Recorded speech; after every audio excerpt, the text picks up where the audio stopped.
Wiseman goes, well, scene 1, episode 1. No, I fucked that up already.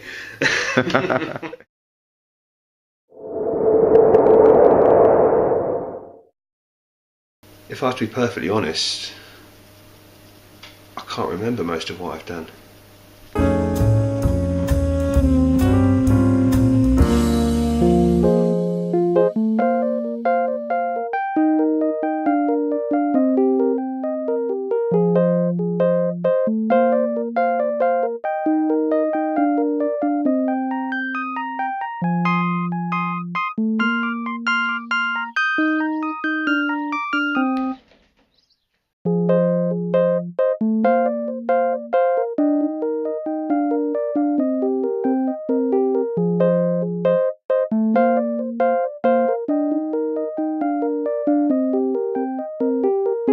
When it all started, there I was, just basically in a campsite with a few friends, and I decided to spit roast a chicken, and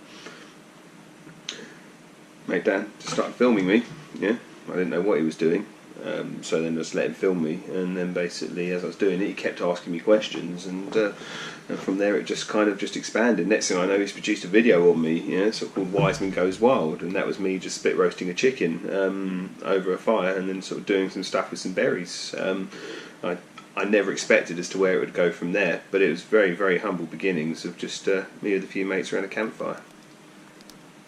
Yeah, well, we went to a place called Stubcroft Farm in the Witterings in Sussex, and Rich has always liked being a bit eccentric, and then there was this idea about, because Rich was always into foraging and he was always looking for mushrooms and telling us stuff about all the particular qualities of things that he would pick up along the way.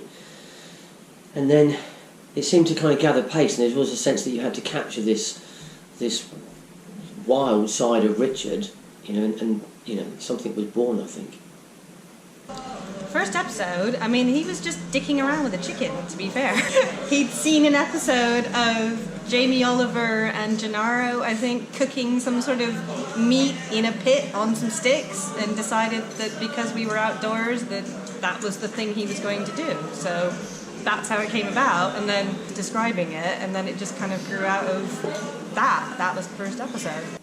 But it's funny how things changed over time from those very beginnings. It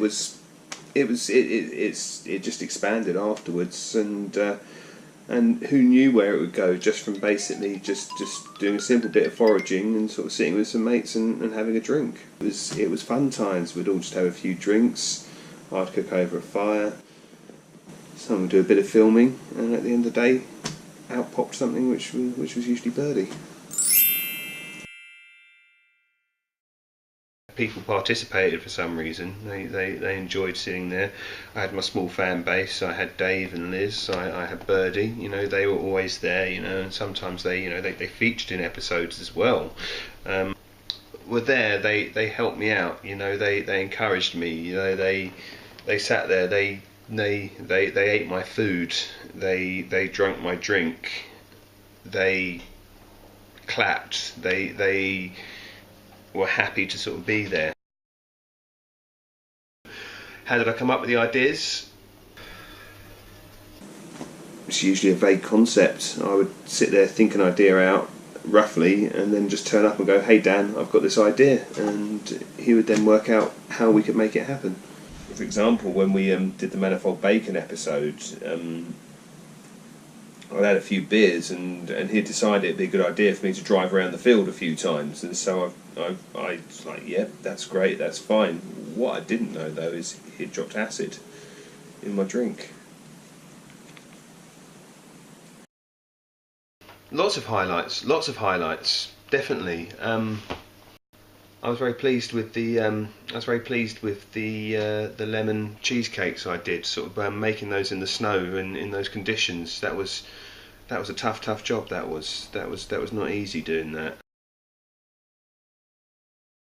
There's so much going on, so you take you draw your influences from what is around you, from where you come from. It focuses my ideas. It allows me to sort of think about what I can do, and it's quite amazing. So basically, I sort of see a tramp on the street, and I'm influenced by that. I see a pissed woman on a Saturday night just falling out of a nightclub. I just draw on all those things. I see sort of like a 1960s building, and I think, how can I use that to develop what I'm doing?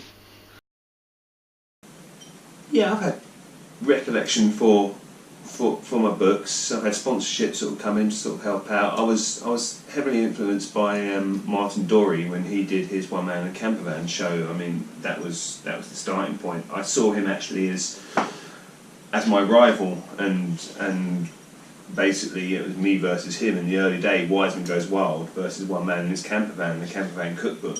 That really sort of got me going. That really fired me up. Presently, I'm working on a project, Foraging for Knowledge. It's about life, foraging, and knowledge.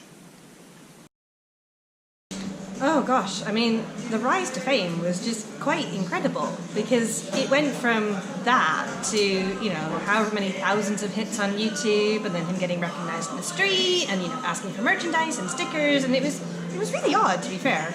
I was kind of used to it because, you know, he had his sort of rock star inklings, to be fair, but nothing on this scale.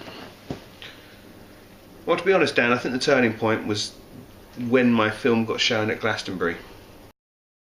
Hi, I'm Internet Sensation Richard Wiseman, and I'm going to watch Wiseman Goes Wild.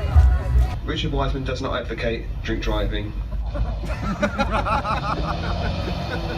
That's when it all just kicked off. That's when it just went crazy. You just wouldn't believe what sort of happened afterwards. You know, just the people coming up to me, "Hey, you're Internet Sensation Richard Wiseman." Before then, it had just been a bit of a laugh, but at that point, it was just like, wow.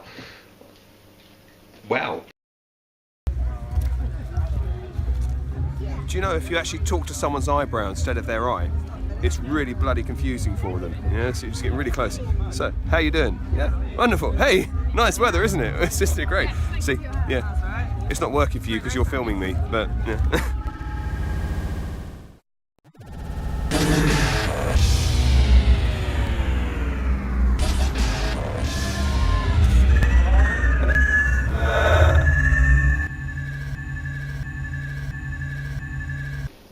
That's when it all just kicked off. That's when it just went crazy. You just wouldn't believe what sort of happened afterwards. You know, just wow, people know who I am, and they recognise me, and sort of then, you know, getting the offers sort of coming in. You know, the adverts then came, the deals then came, the food sponsorship then came. It just took off from there, and then it just went crazy. I mean, it was good. It pretty much funded our entire camping hobby. You know, we didn't have to put any money into it because it was all coming from endorsements. You know, between the stuff we got for all of our cooking pots, all of our cooking equipment, you know, all the branded clothing that we were getting, we really didn't have to put a penny in towards running our lifestyle at that point. He started calling himself Internet Sensation Richard Wiseman. People at Fitzfest were going on YouTube and Googling Internet Sensation Richard Wiseman, and there was Richard. And then people started sharing that on social media. So I think that is a real thing. I think Richard did genuinely become famous. He created his own, I don't know, alter ego. How did fame change him? To be frank, he just became an asshole. He, you know, would sit there and click his fingers at you in a field, expect you to fetch and carry for him. You know, he'd want things brought to him, he'd want his knife sharpened, he'd want this, he'd want that. You know, he was treating us like his prep staff. And we were there to have a break, to have a weekend away. We weren't even bloody filming. I mean, this is just when he would prepare dinner. He couldn't snap out of the mindset, and he couldn't snap out of this being used to having staff around. I mean, it was little things at first. It was, you know, when he went from getting stopped in the street and enjoying it and, you know, liking the fame to all of a sudden, you know, being that, oh well, can you just hand them a pre-signed, waving people off, and really not giving the people that he used to enjoy that. And then he was just kind of fobbing them off with pre-signed, or here, if you want to download a signed copy of my photo, scan this and you can print it out yourself. It was weird.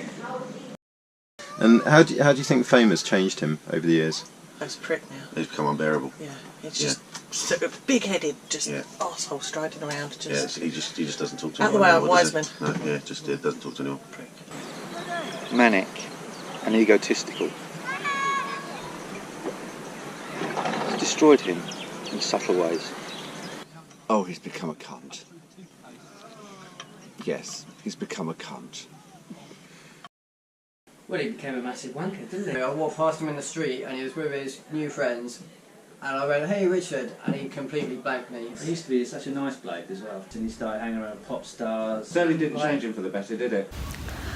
I think we all knew that something had gone pretty wrong with Rich when he started doing the thing with the jelly babies, and after that it was pretty much downhill all the way.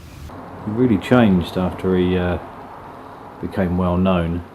He was asked by Greenpeace to support one of their campaigns, and he demanded an appearance fee, which they refused to pay.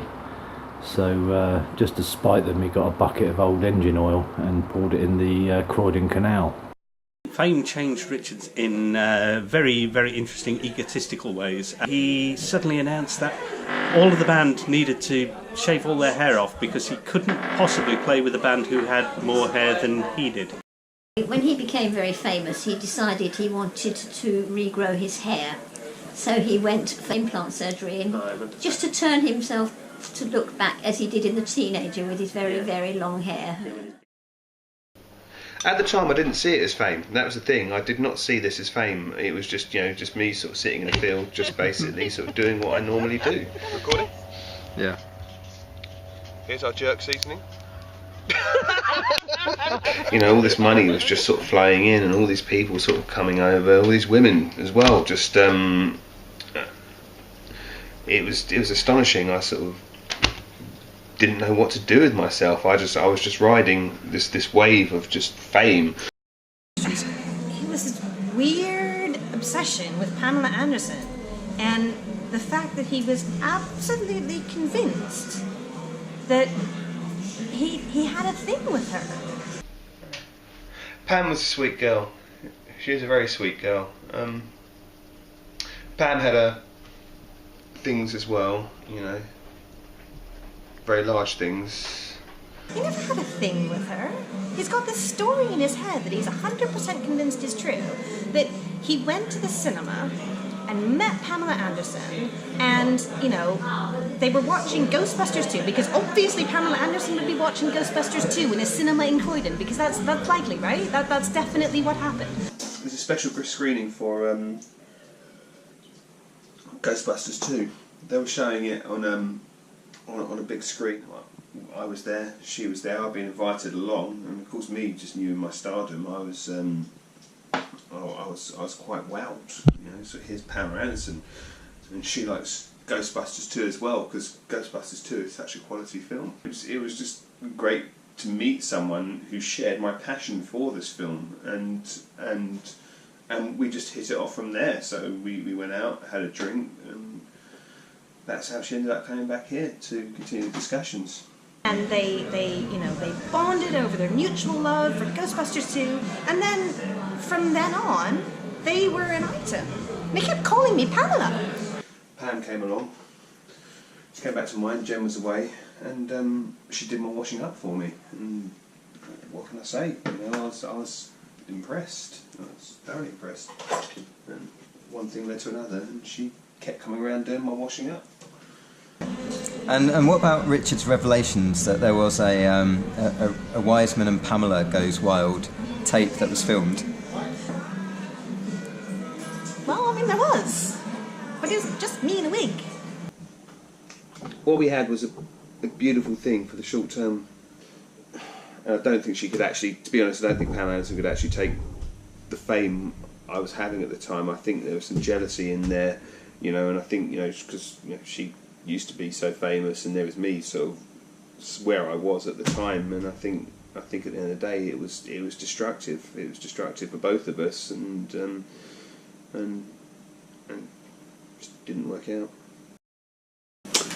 At that point, I just couldn't see it. It was the sort of I'd become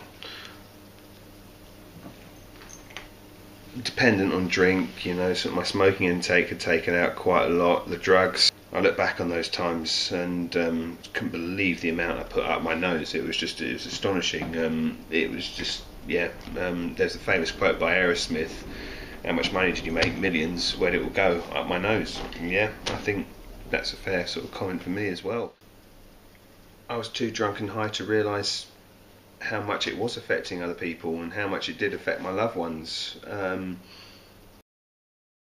No, I would say the alcohol addiction was a product of the brewing. Effectively, this is where it started. I was producing the ginger beer, and the ginger beer was loopy. Well, sort of a lot of people have said it themselves. It wasn't just the ginger beer; it was the dark and stormies. We produced ginger beer with rum, and then we put sort of a bit of lime juice in there. We had some killer cocktails going on. I mean, which was truly loopy. Cunt, wanker, fuck, motherfucker, shit, bollocks, arse, cunting. Dave, I forgot. Fucking my brain's just gone. Name your company. Cool Air. Oh, that's it. We've got Dave from Cool Air over here, but he doesn't want to talk to the camera. Name's Richard.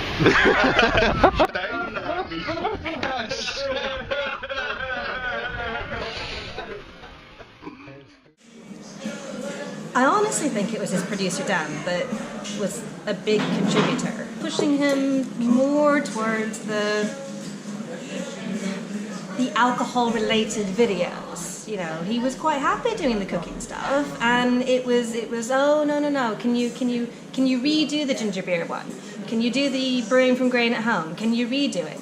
Can we talk about doing a spirits one? It was that kind of emphasis on the alcohol side that it really got him, because he was having to make all this product, to test all this product, to taste all this product, to work out if it was a good recipe. It was kind of a downward spiral. When it first started, it was a creative process. It was an equal balance between the two of us. He was happy to be behind the scenes. The arguments that caused was just astonishing. It definitely drove my producer to drink afterwards. He was starting to get jealous of all of the stardom, the fame, the women. Well, it affected us both. I think that was the thing that a lot of people probably didn't understand. As Richard rose to fame, I too started to, in a kind of behind the scenes way. But there was a point where I could see what was happening to him.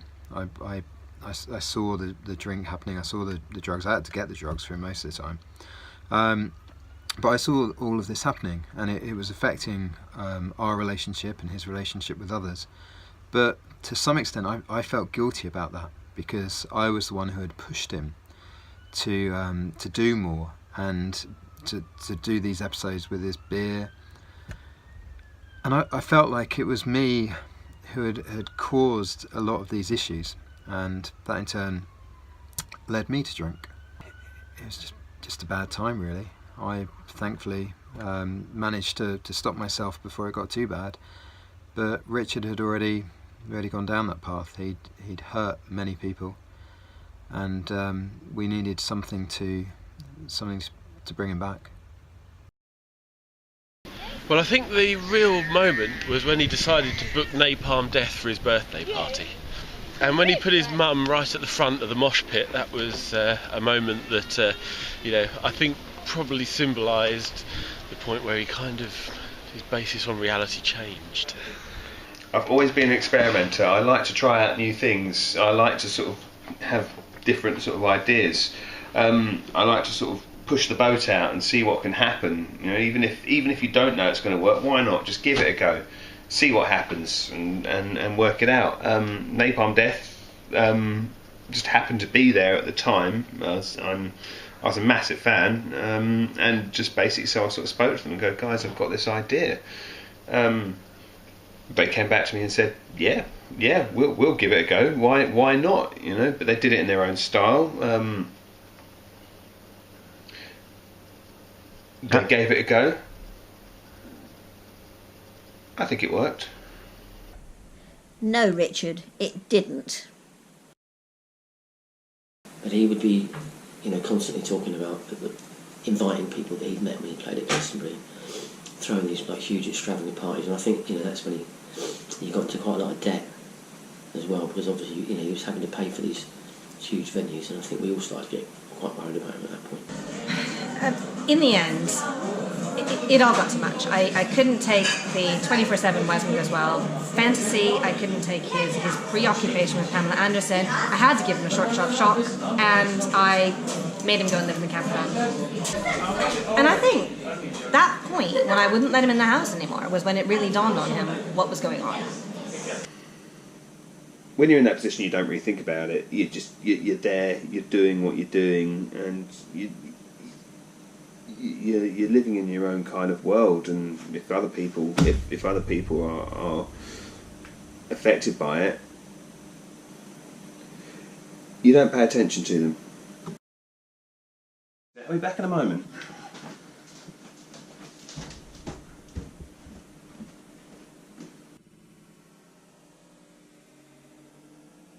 Do I think we can come back from this?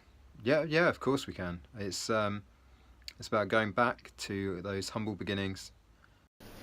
I think we need to get back to those beginnings. That's where it started. That's where basically, that's where the good stuff came along. So as Wiseman Goes Wild progressed, it got more lavish, it got more ridiculous, it got more over the top, and it lost its core. And try and just get back that original kind of feeling which we had when we first started producing it.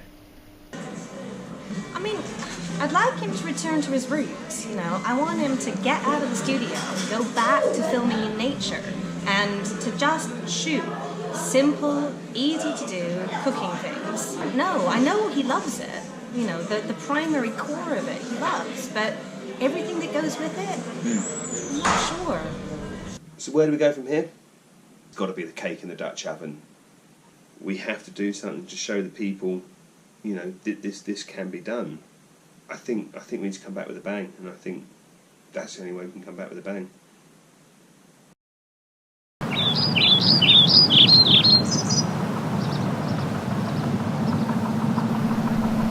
Hi, I'm Internet Sensation Richard Wiseman, and today we're going to be cooking a cake in the Dutch oven. So here we are, it's June, it's the start of the camping season, in a beautiful field in Sussex, and here is my trusty Dutch oven. Like the old days.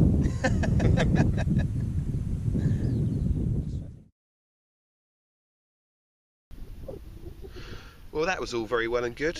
Now let's see what those who know me best think about me. What one word would I use to describe Richard Wiseman?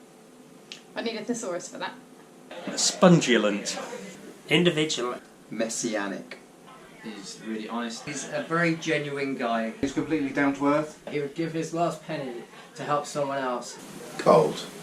I would agree with that. Gold. Gold. Always believing gold. Gold. He is very caring, and he's got a terrific sense of humour as well. He is an internet sensation, I know that. The real Richard is loving, patient, except in traffic. He is generous. He is talented in so many different ways. He's musically talented. He's got this personality that people can't help engage with. He's a great human. I love him. He's my best friend, and he always makes me laugh. Where do you see his future? Where do you see him going? Nowhere. Which is really the direction that he's been headed most of his life. And I think he's firmly on track, to be honest.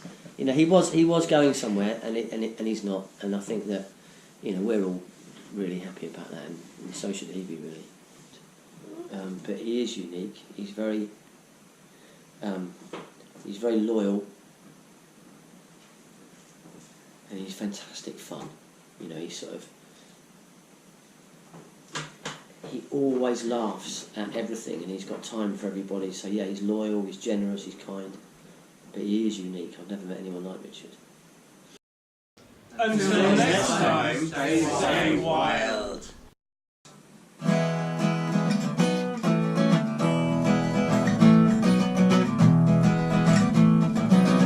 Tweedle's my favourite athlete.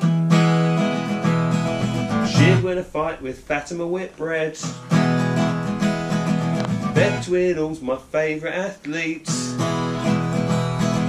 She'd win a fight with Fatima Whitbread. Beth Tweedle, yeah, she's my girl. She'd win a fight with Fatima Whitbread. Beth Tweedle, yeah, she's my girl. Her gymnastics are so swell. Beth Tweedle, yeah, she's my girl. She'd win a fight with Fatima Whitbread. Beth Tweedle, yeah, she's my girl. Her gymnastics are so swell. Something like that, anyway. Till next time, stay wild. I've been warned by my lawyers I'm not allowed to speak about touching the homeless for legal reasons.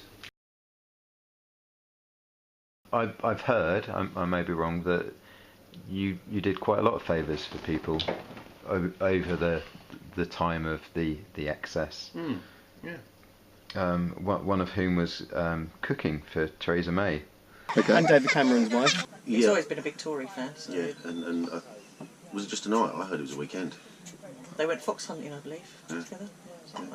Yeah. Oh, well, it's disgusting. I'm surprised the Daily Mail haven't been after him. At the heart, I do think I am a Tory.